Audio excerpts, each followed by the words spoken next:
Adventist World Radio, the voice of hope. radio adventista iraisam pirenena miaraka amin'ny feo fanantenana.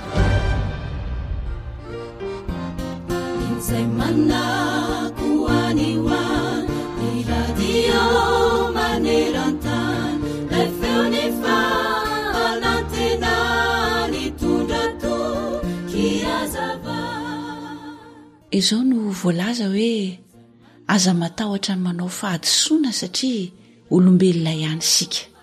Aza matahotra miatrika izay fiaikana mitranga eo amin'ny fiainanao. Aoka mba ho lasa fotoana iray fanararoatra izany, anehoana ny fahaizana izay nitovozina ary anehoanao izay fahalalana azonao hatramin'izay. Arakaraka ny fiatrehanao matetika izany no azahoanao lesonao vaovao bebe kokoa eo amin'ny fiainana, ka ho mora kokoa aminao ny tsy hanao fahadisoana intsony teo amin'izay efa nahalava anao taloha. Anjary lasa fanefena sy hahamafy anao hatrany ireo fiaikana sy lalatsarotra ary tsy fahombiazana teo aloha rehefa misy toe-javatra mitranga eo aminao.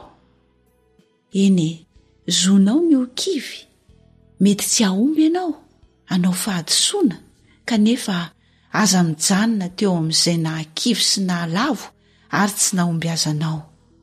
Manaova fiaingana vaovao. Atreo ny zava-mitranga fa aza handosirana dia tsy hanenjika na hanaraka anao izy ireny.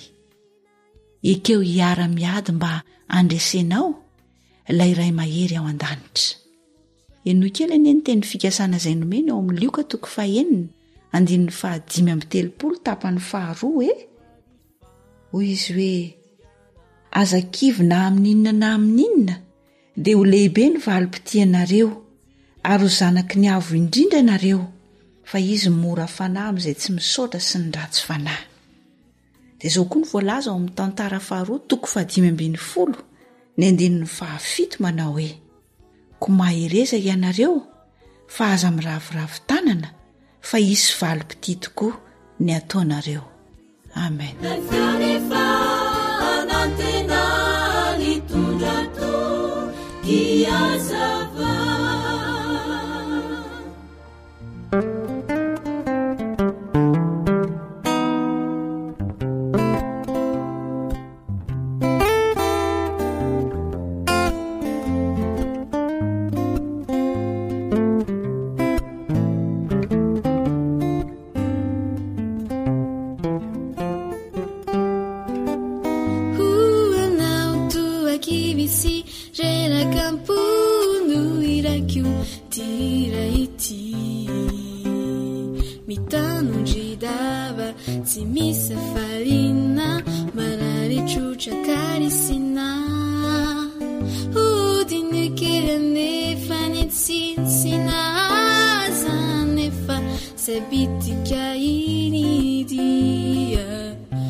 Antokopihira taratry ny fitiavana hitaosy.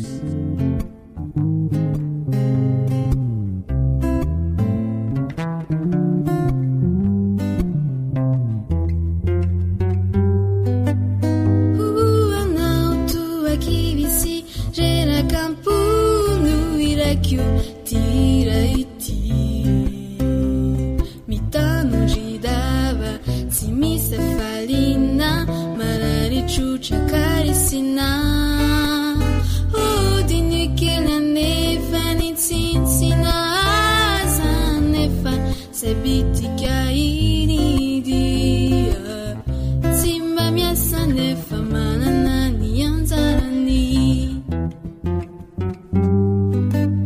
kara yanao mifufutrany sady voara finjinja tena sarobidy tokanantany motsiojereny manokana aza mievitra loatra ny anakarena mety simba sy mety olo ety fa efa lirizay anjarany obatony kara yanao mifufutray sady voara finjinja tena sarobidy tokanantany motsiojereny manokana aza mievitra loatra ny anakarena mety simba sy mety olo ety fa efa lirizay anjarany obatony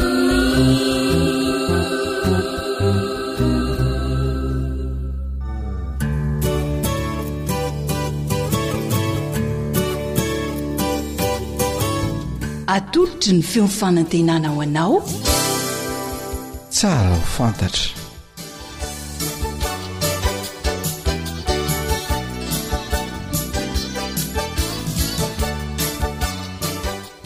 tafaraka ato anatin'ny fandaharana tsara ho fantatra indray sika ary-piaino namana miarabanao dia mirary ianao ahasoa amin'ny fanarahana ny AWR anio isika dia iresaka mahakasika ny Eva iza moa Eva ary inona ny dikan'ilay anarana hoe Eva manao ahoana ny tantarany manasanao ary hankafy ny fiainoana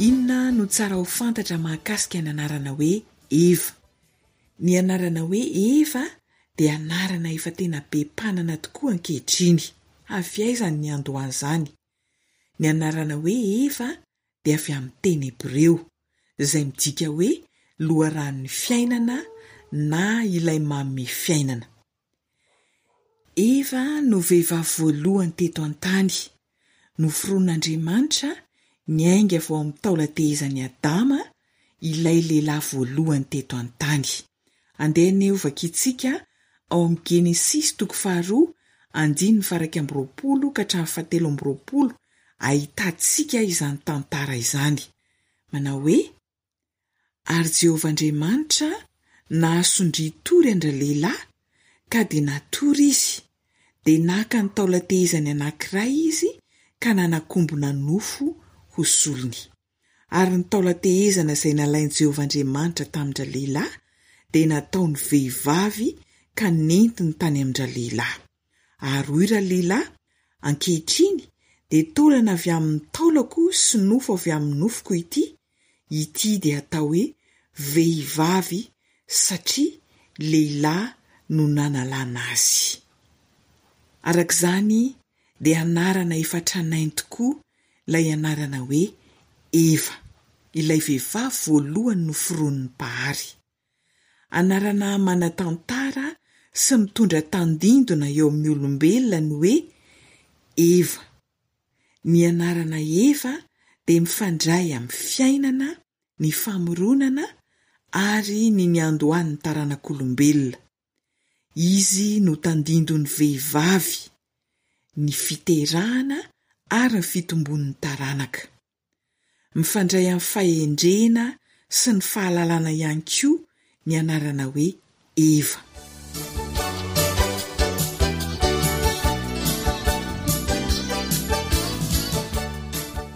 andeha indray ary ho fantarina ny maha izy ny olona mitondra ny anarana hoe Eva. Amin'ny ankapobeny ny Eva dia tena havanana amin'ny fahatakarany-javatra na fahatakarana hevitra. Olona mora tohina na amin'ny hafaliana izy na amin'ny alahelo. Tia ny fahamarinana ary matetika dia tena morona amin'ny fitiavana ny hafa sy fanampiana ny manodidina. Ny Eva ihany koa dia fantatra amin'ny fahaizany mamoron-javatra sy ny fahafahany mamaha olana ifotony. Matetika izy dia tena akaiky ny fianakaviany ary manao zava-dehibe ny fitiavana sy ny finamanana. Ary ny toetra maha izy ny Eva ho resantsika farany dia izy vonona mandrakariva ary tsy miemotra na ino-kidona na ino-kiatra mba hahatrarany ny tanjona efa napetrany.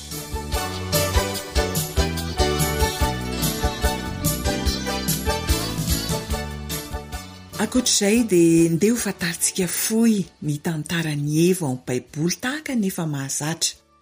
Raha tsy ahifina dia ny andro fahaenina no naharian'Andriamanitra ny olona.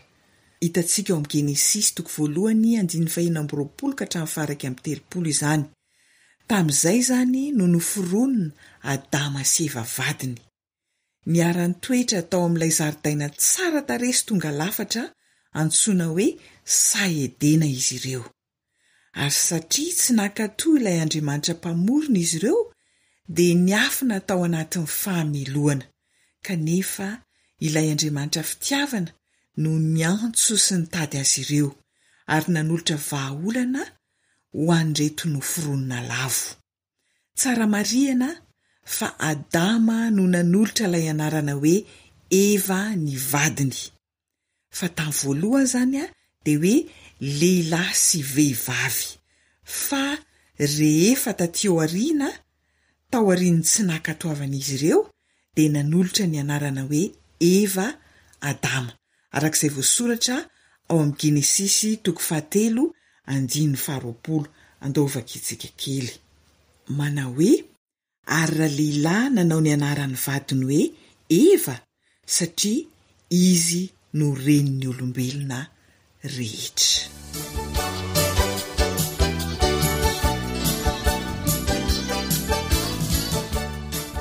Tsy maintsy noroahana tao amin'ilay Sahy Edena tsara tarehy izy ireo.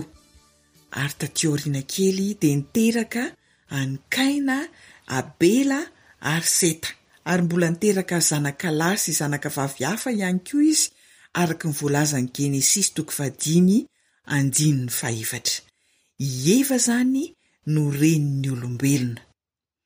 Azo heverina fa rehefa nandinika ny anarany hoe Eva ilay vehivavy voalohany, dia ho nahafantatra fa izy ny tompon'andraikitra tamin'ny fahafatesana.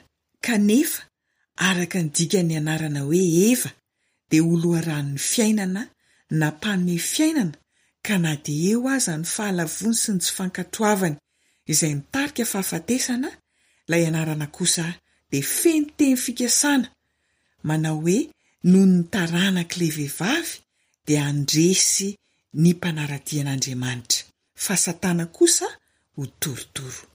Izany no maneho ny fitiavan'Andriamanitra araka ny Jaona 3:9-20.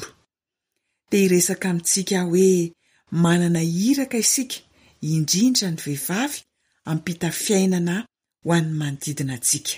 Izara ny fitiavan'Andriamanitra.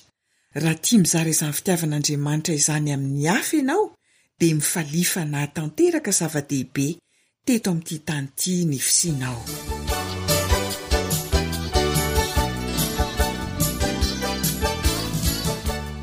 Dia izay indray ary aloha ny fiarahantsika tato anatin'ny fandaharana tsara ho fantatra. Zoanitra sy Rilano ny farimbona na totosa izany, mametraka mandrapitafa samy ho tahian'Andriamanitra toko.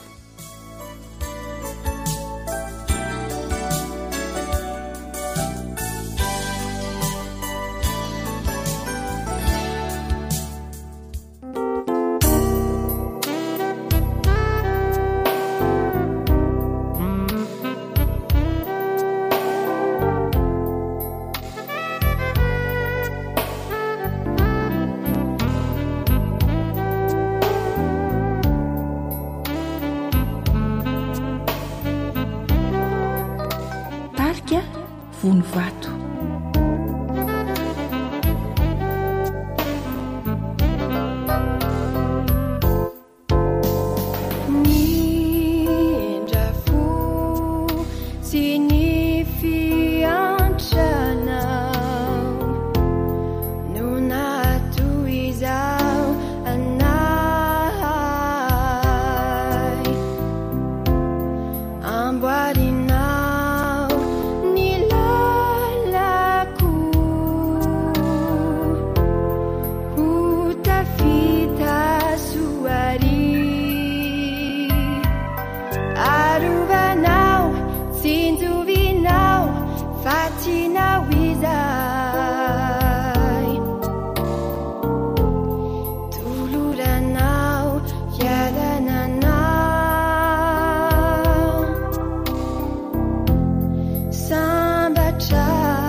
Ankoatra ny fiainoana amin'ny alalan'ny podcast dia azonao atao ny miaino ny fandaharany radio AWR Sampanateny Malagasy isan'andro amin'ny alalan'ny YouTube.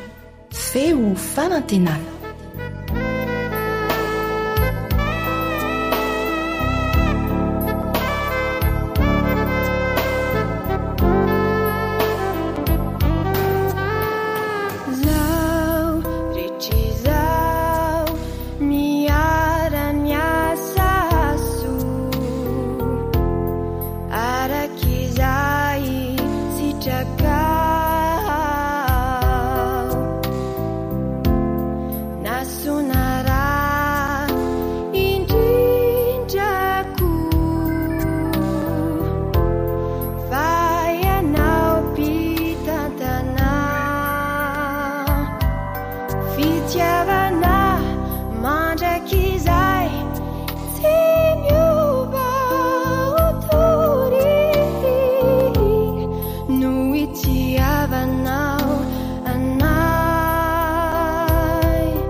WR manolotra ho anao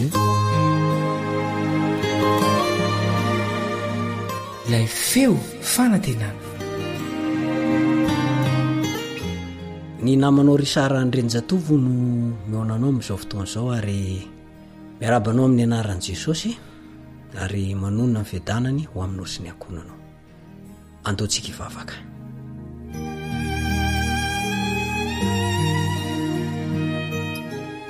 Rainay izay any an-danitra, ankasitrana ny fitantananao manana fandaminana mahagaga. Mamela ny eloko satria mpanota tsy mendrika izay. Tsy marina, tsy mahitsy, tsy mba nananay izay mba zavatra tsara tokony ankasitrana ny fitiavanao. Fa dia ny ratsy foana ny ataonay. Mba teanao ny tsara izay kanefa tsy tanteraka. Koa dia omeo hery izay tompo. Fa te androsy lalina kokoa amin'ny fitiavana anao. Ary te andova ilay fiainana mandrakizay. Meo anay ny fanano masina mpianatra anay. anitsy anoro lalana anay mba hitandremanay araka ny teninao. Mitahia ny tenamako izay manongilatsofina androany ity dia engany ianao hitahazy ny ankonany. Amin'ny anaran'i Jesosy ny angatany izany. Amen. Rehefa tonga ny tonotaona dia variana ny tena fa miandamy ambavy mihitsy ny olona amin'ny fimamoana. Misy fototoka daholo, tsy kely, tsy lehibe, tsy antitra, tsy tanora, tsy lahy, tsy vavy fa tafaroboka amin'izany avokoa. Ary izay tsy manao no heverina hoe tsy mahay miara-monina amin'ny olona dia lasa tao tsinitsinina mihitsy. Mampalahelo no mandre antonkom-pivavahana anankiray samy mampianatra fa fisotro ny toka ary tsy voarara ny baiboly izany. Nisy rahalahy anankiray izay nijory vavolombelona fa ampianarinao amin'ny fiangonana misy anjareo mihitsy ho izy ny hoe afaka misotro toka ny kristianina.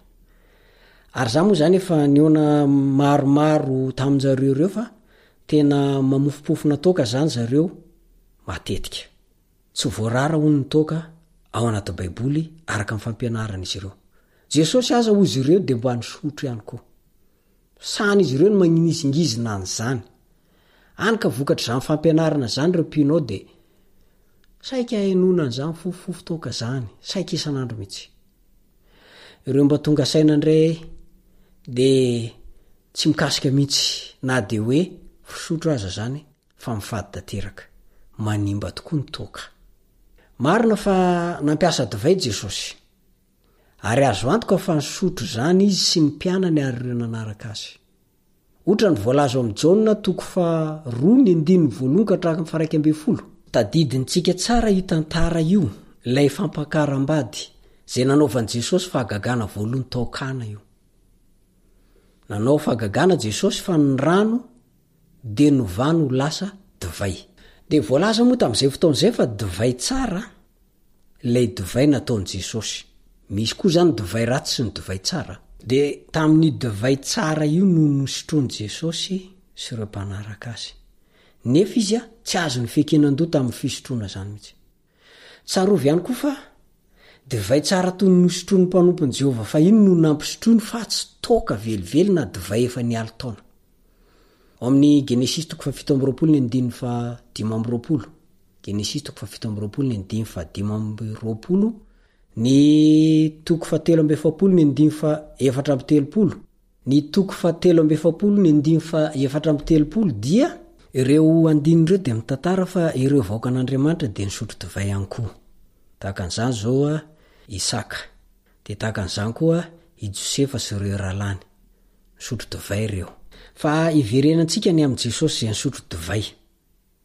Raha tena divay nisy alkôla, tsy nalala onony Jesosy sy mpianany, dia azo antoka fa efa nandry antatatra Jesosy sy mpianany. Na koa farafaratsy mba efa trano toka ka lasa mamilava mihitsy raha vao nitapy andro. Voalaza nefa fa tsy mba nanimba tena mihitsy i Kristy. Ny fanimbana tena amin'ny alalan'ny toka manko dia fahotana io. Ary Kristy dia tsy mba nisan'ny olona nanota, tsy mpanota ihany koa izy. Voalaza ny Petera 2:2-1-20, Petera 2:2-1-20, dia i Kristy dia tsy nanota mihitsy. Na dia niteny sy nampianatra aza ny amin'ny fanasana tanana melony isakafoanana aza Jesosy ka nanatitratitra fa tsy izay miditra ny vava ny maloto ny olona, dia tsy mba nisotro toka mihitsy. Midika zany fa nitandrina ny amin'izay nampidiriny tao ambava Jesosy. Azo antoka fa tsy nisotro toka izy. Ratsy ny toka. Ary zany no tsy nahitantsika na dia andiny tena anankiray aza ao anatin'ny soratra masina milaza fa nisotro toka mihitsy Jesosy. Na koa hoe efa nandry antatatra. Koa tsy tokony mpivarotra toka zany na mpisotro toka ny tena kristianina marina, mpanaraka an' Jesosy. Tsy mamelona iza na iza aho eto, fa mitondra aminao fotsiny izay ambaran'ny baiboly eto an-tanako. Na tsy nitsotro toka aza nefa Jesosy dia nisotro divay ihany kosa izy ary izy mihitsy aza no nanovany rano ho lasa divay araka n'ilay fagagana taokana. Ny ranom-boaloboka aloha no tena fanaovana divay mahazatra. Genesis 7:20 misy an'izay. Na dia misy ihany ny divay avy amin'ny amponga ben-danitra araka voalazany toy ny kiran'i Solomona 7:20. Misy ny fitaovana manokana fampiasana anaovana ny divay, ilay antsoina hoe famiazam-boaloboka. Jeremia 9:7. Tsy mba divay azo avy amin'ny voaloboka na amponga ben-danitra kosa nefa ny divay nampisotroany Jesosy ny olona tao amin'ny fampakaram-bady taokana. Fa rano madio tsy misy fangarony no novany ho lasa divay. Voalaza fa divay tsara ilay nataony Jesosy, zany hoe divay vaovao mbola tsy misy alkôla. Misy karazany ny divay. Voalohany, ny divay tsara na ny ranom-boaloboka tsotra na divay mamy. Toy ny kiran'i Solomona 7:20. Ary faharoa manaraka izany, ny divay ratsy na ny marikivy efa nialy taona ka misy tahany alkôla mahamamy. Nomery 4:9-7. Nomery 4:9-7. Ilay karazany faharoa dia tena mahamamy tokoa. Kanefa tsy fisotro betsaka kosa na dia ilay karazany voalohany ary fatandremo, satria mety hamamy tampona ihany koa zany. Zay no mahatonga ny olona niresaka n'ireo apôstôly rehefa niresaka sy teny tsy fantatra hoe mamy divay, mamy ery zalahy reto. Tsy nisaraka tamin'ny andavanandro ny olon Jehova ny fampiasana divay. Ampiasaina ny fahalalany onony zany mba ho tena fanafody marina. Timoty 2:5-7. Matetika izy io no atao ody fery araka ny voalazan'ny Joshua 7:7. Atao ody fery. Nampiasaina ho isan'ny fanatitra ho an'i Jehova mihitsy aza ny divay tsara. Divay tsara, Exodus 7:20-7. Exodus 7:20-7. Ary ny Levitikos 7:20-7. Levitikos 7:20-7.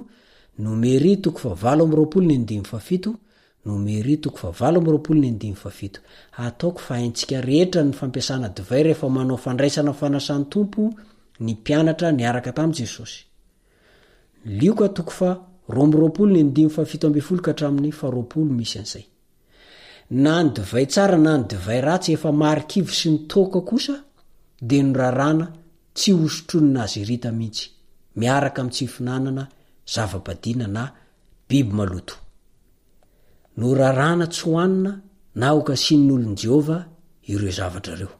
Koa tsy azony kristianina salama saina ekena mihitsy ny fisotro-toka na koa hoe fiboboana divay, satria mahavanondoza tsy takatry ny saina mihitsy ny olona rehefa mamy. Ainao tsara ny tantaran'ny Noa, fa vitany ny nanariny lambany ny tanjaka izy. Ary noho ny didy sy andraikitra napetraka eo am-pialatanan'ny kristianina dia ampahafantarina azy fa ratsy ny fikasiana izany. Obolana 1:3-4. Obolana 1:3-4. Noho izany, na misy aza ny fivarotana zava-pisotro mahamamo ara-dalàna avy amin'ny fanjakana, ny tena kristianina dia tsy tokony hiditra amin'izany mihitsy. Zava-doza ho antsika ny zava-pisotro misy alkôla, satria izay resiny dia miova amin'ny fomba fijeriny, fa tsy ny tena izy. Hany ka tsy mifidy vava voaka fa alefalefa fatany, mitabataba fiarahamonina, very saina tanteraka, tsy malala menatra akory fa adala. Lasa manompo sampy mihitsy ary hoy ny voalaza ny Hosea 4:9-12. Hosea 4:9-12. Ary anjadiny ny aretina amin'ny farany. Hosea 4:7-5. Hosea 4:7-5. Maro ny efa tratra amin'ny fiankinan-doha, ka tsy mandro mihitsy ny andro maraina mba hisotroana indray. Ary tsy vitsy ireo tranga nisy fa vokatry ny fisotro-toka no namoizany ny fiadanam-be ny ainana. Lasa manitra izy no mifarana. Mampalahelo fa misy ny mpitondra fanjakana no latsaka amin'izany fitiavana zava-pisotro misy alkôla zany ka lasa domelina sy manaonao foana. ary misy mihitsy aza ny mpitondra fivavahana ny ty zava-pisotro misy alkôly. Averiko ihany fa ny zava-doza toy izany dia tsy tokony iroboan'ny tena kristianina satria na i Kristy ary tsy niditra tamin'izany. Na dia mahazo alalana ara-panjakana ary ianao. Kanefa na dia zany ary dia mbola betsaka ihany misotro, mamony tena reny olona reny. Ampy izay ny andro lasa nanaovanao ny fanao ny jetilisa tamin'ny nandehananao tamin'ny fijejojejoana sy ny fanirian-dratsy sy ny fimamoana sy ny filalaovan-dratsy sy ny fisotron-toaka ary ny fanompo-tsampy izay fady indrindra. Zay mivolaza ny Petera voalohany 4:7. Tadidio fa ny fimamoana dia iray ao anatin'ny lisitr'ireo tsy mba andova ny fanjakan'ny lanitra mihitsy izy. Koritianina voalohany 9:9-7. Koritianina voalohany 9:9-7. Koa ny filazana fa nisotro toaka Jesosy dia fitaka ataon'ny Satana io. Tokony tandremana mafy mba tsy halatsaka anao anatin'ny fity te isotro ka hiafara amin'ny aretina sy ny fahoriana ary ny fahafatesana ho any an-davaka. Ary rehefa ifo avy eo dia izao ho any amin'ny elo mirehetra afo. Araona nataon'i Jesosy e! Jesosy tsy nisotro toaka. Misaotranao nanaraka hatramin'ny farany ny namanao Richard André Njatofo. Veloma tompoko.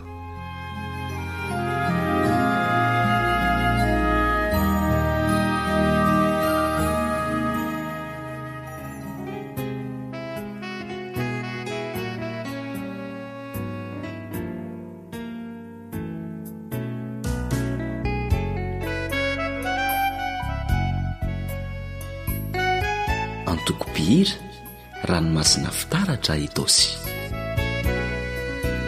Lalana nizorako tunai tsisy marina nala lakatsarany udana kanjo nitondray aminy fafatesana miafarany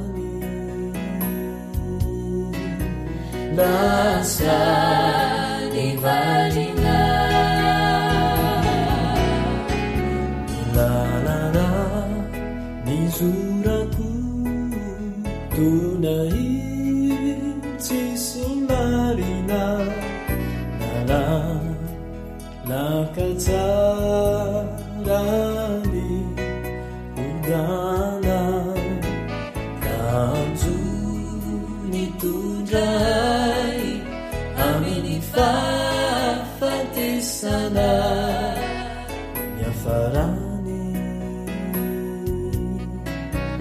lasa nivalina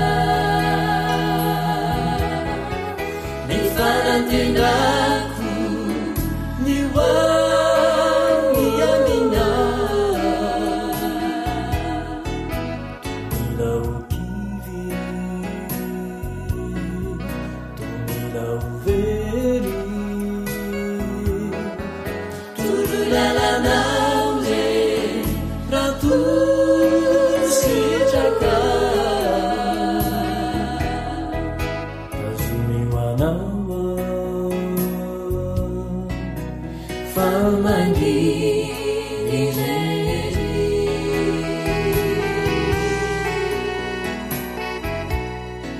AWR téléphone 034 06 797 62.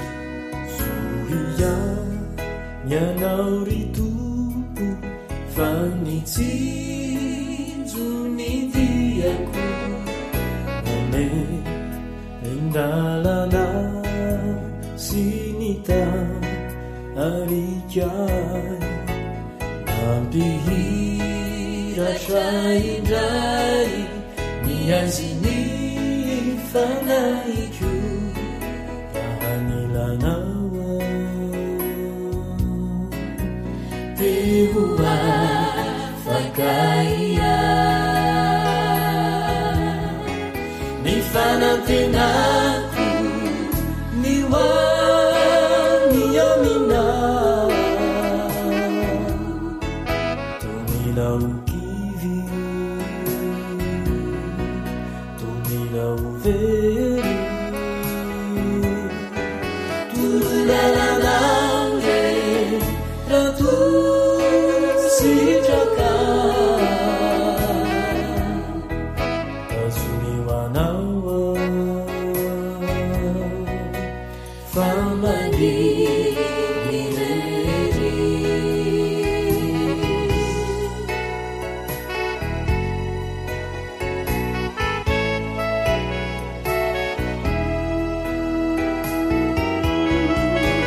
Fanantenako ni wani amina Tumila ukivi Tumila uveri Turulala naure Ratu sinjaka Tazuni manau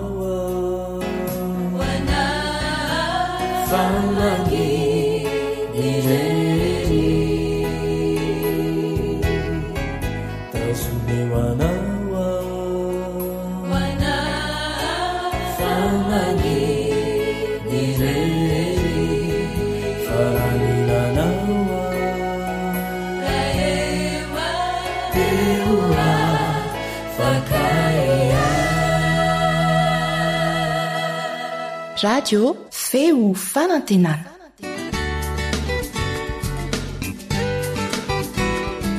fianakaviana fon'ny fiarahamonina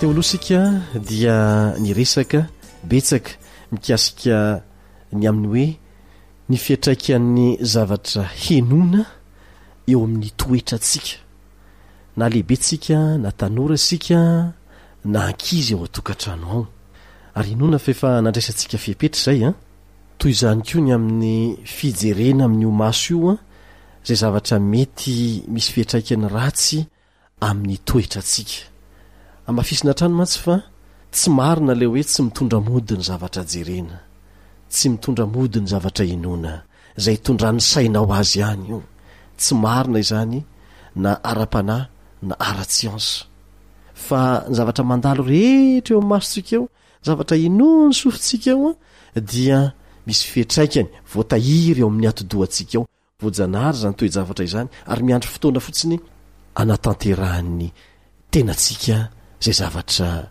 tafiditra ao anatin'ny atodo izay ka anio a de mbola mikasika an'ity varavarana makany amin'ny atodo ity ihany zany hoe ny maso a ny mbola ho resantsika misy vokany mivantana any amin'ny saitsika mantsy a ny fandrerahana an'io maso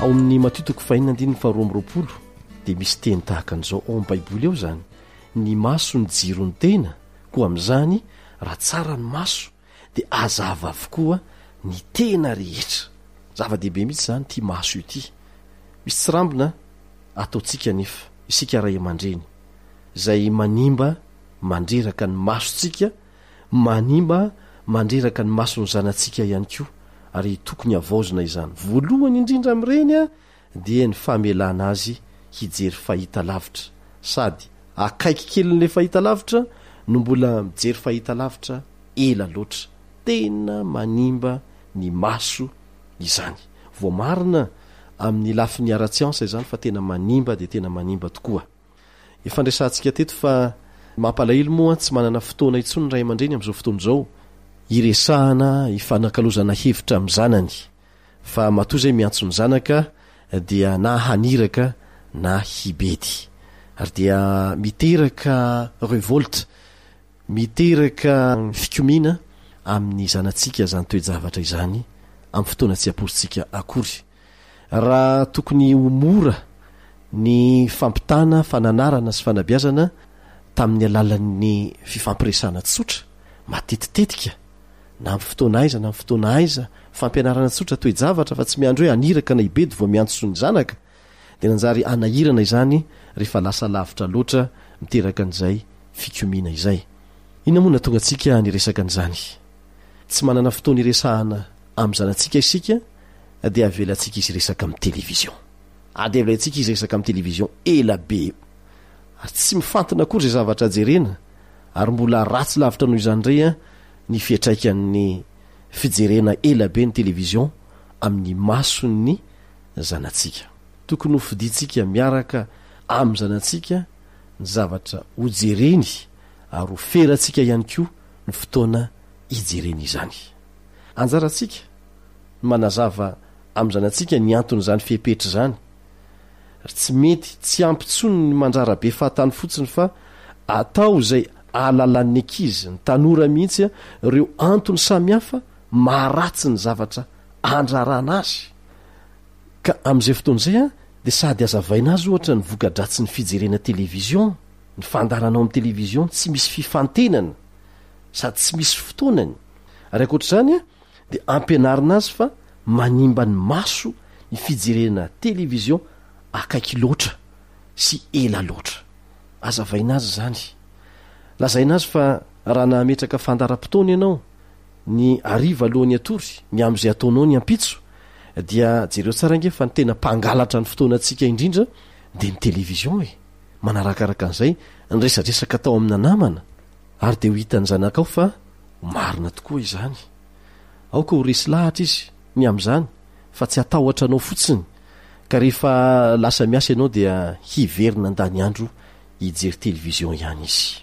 Impirimpiry moa sika no mandre amin'ny alalan'ny vaovao sy ny televizion de reportage ny voka-dratsy ateraky ny fijerena kizikely anankiray na tanora anankiray ny televizion ela be ao an-trano ao eo amin'ny fandarana izay jerena indrindraindrindra ihany koa. Ohatra amin'izany ny tantaran'ny zazakely anankiray a miasa daholo moa ny ray aman-dreniny dia satrin'ilay ray aman-dreny mba misy televizion ho jereny eo mba handany andro eo avariana azy eo. Kanjo vokatra izany a simba ny sain'le zaza dia voaterina lefa nitsaboana tany la réunion satria lasa naherisetra be le zaza sady tsy afaka mifandray tamin'olona. Tsy nizary ny fandray tamin'olona izy fa tamin'ny televizion lasa naherisetra be satria zany herisetra zany no hitany eo maraina parivony andro ary na dia efa taona aza le zaza dia tsy afaka niteny tsara. Tsy tsara mihitsy ny vokany.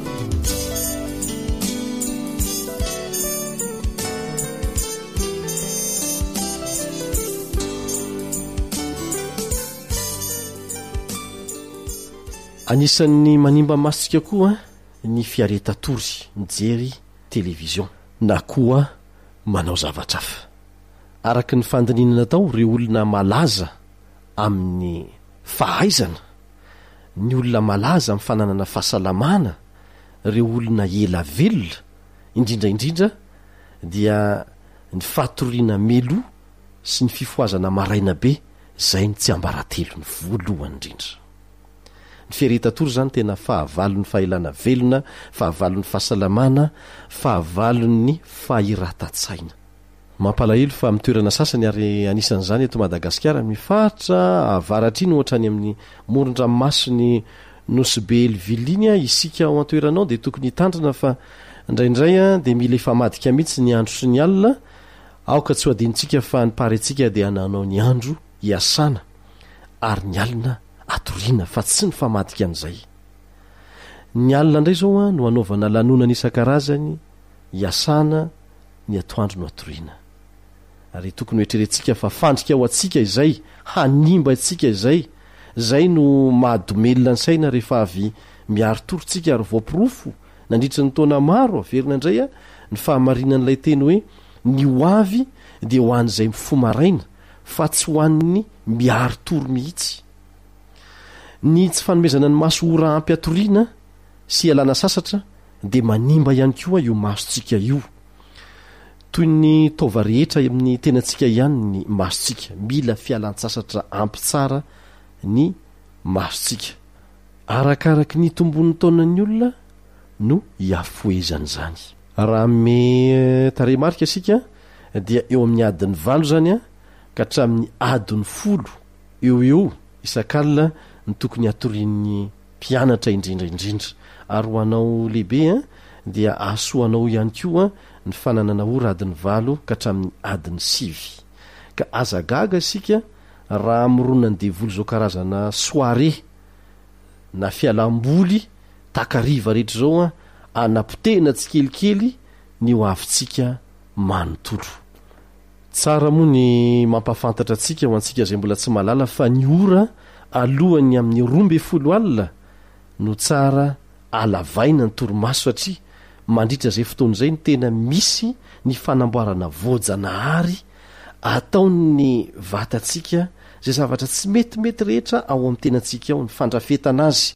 Alohan'izay koa no hitehirizany atidoha antsika mpianatra izay zavatra rehetra ny anarantsika. Fanavaozana fanoloana ny selula ny sela rehetra maty ao amin'ny tenantsika. Ao antsika izay manana olana amin'ny fitadidiana izany dia azadiny fa ny torimaso tsy ampy no anisan'ny anton'izay voalohany indrindra. Mba amora ny fanabeazana amin'ny lafiny maro hafa ihany koa dia tsara ny atorian'ny ankizitsika amin'ny ora tsy miovaova. Fahazarana hitaiza azy ho amin'ny fahatokiana ihany koa izany. Fanabeazana moa resantsika ka dia tsy reraka isika mba mifanorohevitra tahaka an'izao. Ratsy ny tsy fahampitoromaso mahatonga fahalainana zany ara-batana ara-tsaina ihany koa. Ary manaraka izany ny sorisory ny fahakizitinana mety abadenina ahafanina mihitsy aza izany.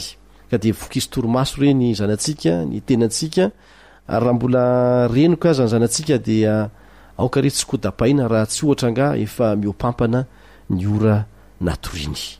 Dia mozika malefaka na safosafo mamy no fomba tena tsara anairana azy. Takanao ihany izy ange raha ilaina zany ny famoazana ny zaza.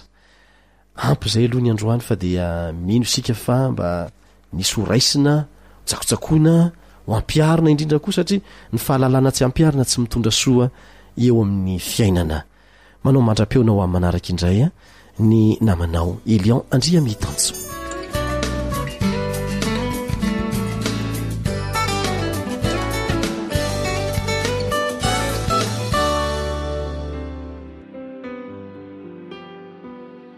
Antokopihira balsama fiderana. Tsy misy toky azo antoka afa-tsy aminao Jesosy, kapetraka ankehitriny izaho ny fiainanay mahoana. Orasore fahazalavina ny tenanay anio izaho, kazajerena miny toetranay zay mpanotatsy mendrika. Antananao Jesosy no misy toky sy hery mahoana eo aminao no misy ny soa antoka tsara amin'ny fiainana.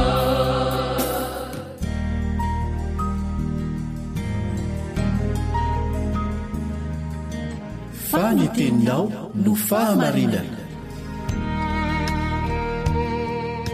Taridalana manokana fianarana baiboly avoaka ny Fiangonana Adventista maneran-tany. Iarahanao amin'ny radio feo fanantenana.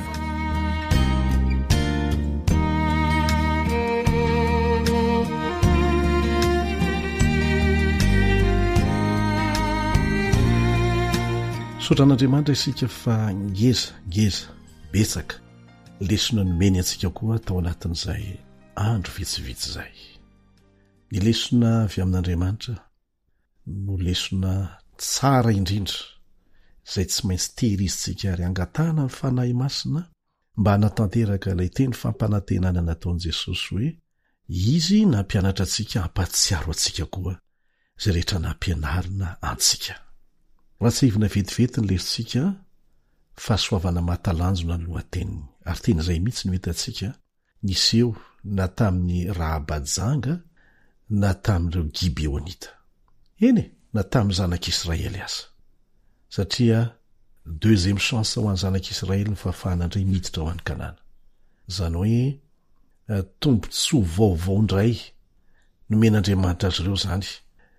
Satria raha niditrany sy ny adalana nataony dia tsy mendrika hiditra ny Kanana izy ireo, kanefa fahasoavan'Andriamanitra tondra azy ireo hiditra ho any Kanana. Izasenao ihany koa dia aoka tsy ho adinontsika fa fahasoavana namonjenantsika amin'ny finoana, tsy avy amintsika izany, tsy avy amin'ny asa atsika, fa fanomezana maimaim-paona avy amin'ilay Andriamanitra namorona sy maty ny solo atsika ary natonga atsika hazo an'izany fahasoavana izany. Ndeha ho averintsika ny andininy izay ny fantenana mba ho fitadidy atao tsy enjery mihitsy. Hebreo 12 ka ny andininy fa aiza? Aizany misy azy? Andininy fa 2:30. Hebreo 12:2 fa 2:30. Ny Hebreo 12:2 mitanisany amin'ireo olony finoana songadina manokana. Voatantara amin'ny Baiboly. Finoana ny tsy nahafaty andrahabajanga niaraka tamin'ny tsinino, satria nandray ny mpisafitany tamin'ny fihavanana izy. Ahoana hoe? Aven'Andriamanitra mandeha, miaraka ary, tsy anjery izy ity. Finoana ny tsy nahafaty andrahabajanga niaraka tamin'ny tsinino, satria nandray ny mpisafitany tamin'ny fihavanana izy. Zay pitika mpinoana kely zay tao amin'ny Rahaba, na dia azo lazaina hoe olona ratsy fitondrantena fantatra ny rehetrarehetra azy izy, dia ampy na tonga n'Andriamanitra namindra fo taminy. Tsy tsara ny fitondrantenany, tsy tsara koa ny laingana ampiasainy, kanefa efa fiainana efa mahazatra fa heverina tsy hoe tsy mety tsony zany, kanefa tsy zany no njeren'Andriamanitra azy, fa izy izay lasa fitaovana teo am-pelatanan'Andriamanitra ny arovana an'ireo mpisafitany ny rahan'i Josoa. Ny fanafiana ny Jeriko efa planin'Andriamanitra raha teo. Resy lahatra i Rahaba fa tena mahery ny Andriamanitra ny zanak'Israely, ilay Jehova Andriamanitra, ilay tena Andriamanitra. Ka rehefa hitany fa tsy maintsy manao safidy izy, dia alohan'ny safidy ny andany tamin'Andriamanitra, dia namonjy reto iraka nalefany Josoa reto. Dia le firenena izay nanehoan'Andriamanitra fahagagana misesisesy tamin'ny dian'izy ireo niala tany Egipta makany Kanana. Aoka tsy ho adinontsika fa Jeriko nge fa ao anatin'ny fahatry Kanana, ary Kananita mihitsy Rahabajanga. Mampiseho amintsika koa zany fa tsy avy amin'ny fihavian'ny olona, zany hoe tsy hoe rehefa tsy jiosy dia tsy ao anatin'ny planin'Andriamanitra ny amonjena azy. Mazava tsara ny leritsika. Ny zanak'Israely no fidiana mba ho jiro, fa tsy hoe ny zanak'Israely rery no ho vonjena, tsy ny zanak'Israely no makany amin'ny tany Kanana, makany amin'ny Kanana ny lanitra. Aoka zava-tsara izay. Lesona dia nampianatra antsika fa namindra fo indray tamin'ny zanak'Israely Andriamanitra mba ho tafiditra ao amin'ny tany nampanantenaina, ary nomenany Josoa ny fitantanana nasorona tamin'ny Mosesy, nomenany Josoa zany. Dia nitenenin'Andriamanitra mazava mihitsy fa tahaka nitahiko an'i Mosesy no hitahiko anao koa. Dia naneraka mpisafitany izy ahalalàn'izay tokony ho fantatra momba ny tany. Ny rafi-piarovana ao, ny fahavononana ara-miaramila, ny famatsian-drano ny tanàna, ny toetra ny mponina manoloana ny fanafiana sy ny sisa. Mety mieritreritra angamba ny sasany amintsika mandeha amin'ny finoana jamba fotsiny zanak'Israely fa tsy mila mieritreritra n'izany rehetrarehetra hany. Ilay Andriamanitra mamonjy antsika dia mitaky finoana avy amintsika, kanefa finoana ara-nasa, miara-miasa amin'Andriamanitra isika hatrany amin'ny voalohany ka hatrany farany amin'ny zavatra rehetra ataontsika. Fa tsy Andriamanitra, ilay tena Andriamanitra, mahatonga ny olona mieritreritra amin'ny hoe finoana fotsiny, tsy mila manao ninonina ary zato ampandrina, tsy zany.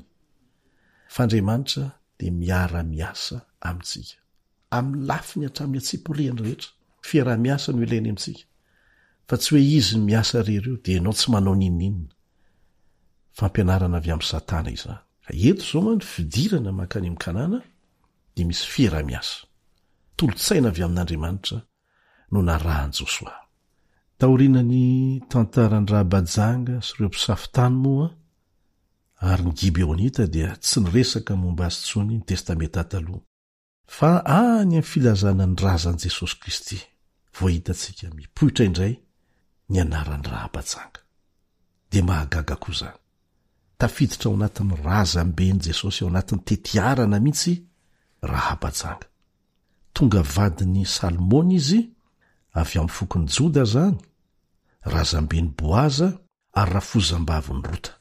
Zay vehivavy anankiray miavaka ihany koa voalaza ao anatin'ny tetiarana amin'ny razam-beny Jesosy. Vakio tsara ny Matio toko voalohany. Dia ho hitanao zany. No ny finoany an'Andriamanitra. Ilay vehivavy janga tao Jeriko, ilay ratsy fitondran-tena fantatra ny rehetrarehetra, ilay tokony ho naringana tanteraka, dia nanjary roy nampifandray manandanja teo amin'ny taranam-panjaka avy amin'ny Davida sy ny razam-beny Mesy. Mahagaga ilay Andriamanitra ivavahantsika. Toy izany no azon'Andriamanitra tanterahana amin'ny alalan'ny finoana, na dia mety ho kely toy ny voatsinampy aza izany finoana izany. Ary natonga Jesosy hoe, raha manana finoana tahaka ny voatsinampy aza ianareo dia mahafindra tendrombohitra. Dia izany mihitsy ny zavatra hitantsika eto e. Misy teny voalaza ao amin'ny fanahin'ny faminaniana ao amin'ilay boky antsoina hoe mpaminany sy mpanjaka, takila 7:700. Takila 7:700. Zao ny vakitsika ao Ary tsy asa naningana tamin'ny famindrapon'Andriamanitra nanany mpamonjy akory ny fiovampony Rahaba. Tsy asa naningana tamin'ny famindrapon'Andriamanitra akory ny fiovampony Rahaba. Fa ny firenena nanao mpisampy iray izay nonona teo amin'ny tany, dia ireo Gibeonita dia nafony sampiny nikambana tamin'ny Israely, anisany nandray tombontsoa avy tamin'ny fanekena. Tsy manao fanavaka vahatsaranga na firazana na firenena na dindray mandeha azy Andriamanitra eo amin'ny lafiny famonjena antsika. Izy no parin'ny olona rehetra, fianakaviana irahiany izy rehetra, teo amin'ny famoronana sy teo amin'ny fanavotana. Izany hoe noravahany Jesosy mihitsy, noravan'Andriamanitra ny fanavakavahana ny jentilisa sy ny jiosy tamin'ny lafiny famonjena.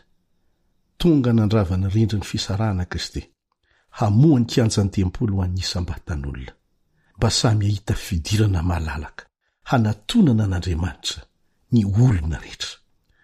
Lehibe sy lalina ary feno ny fitiavan'Andriamanitra, tafatsofoka any amin'ny toerana rehetra, manatsoaka avy any amin'ny herin'ny Satana izay rehetra voafitaka ny laingana izy, ka mametraka azy ireo eo akaiky ny seza fiandrianan'Andriamanitra.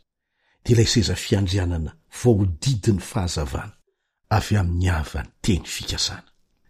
Tsy misy jiosy na grika na andevo na tsy andevo ao amin'ny Kristy. Ka eo amin'ny lafiny famonjena tsy manavakavaka nizaniza mihitsy Andriamanitra. Tia novonjena ny olona rehetra. Fa toy izao ny tiavan'Andriamanitra an'izao tontolo izao, izany hoe tsy ny jiosy ihany.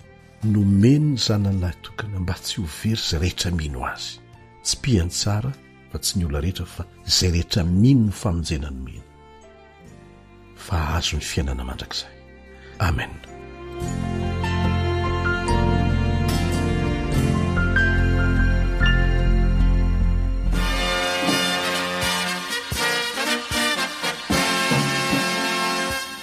Adventist World Radio, The Voice of Hope. Radio feo fanantenana. Narahanao teo ny fandaharana no vokariny ny feo fanantenana amin'ny teny malagasy izay azonao averina sy alaina maimaimpoana amin'ny alalan'ny YouTube, Facebook, feo fanantenana. Mirary 420 ora finaritra ho anao ny AWR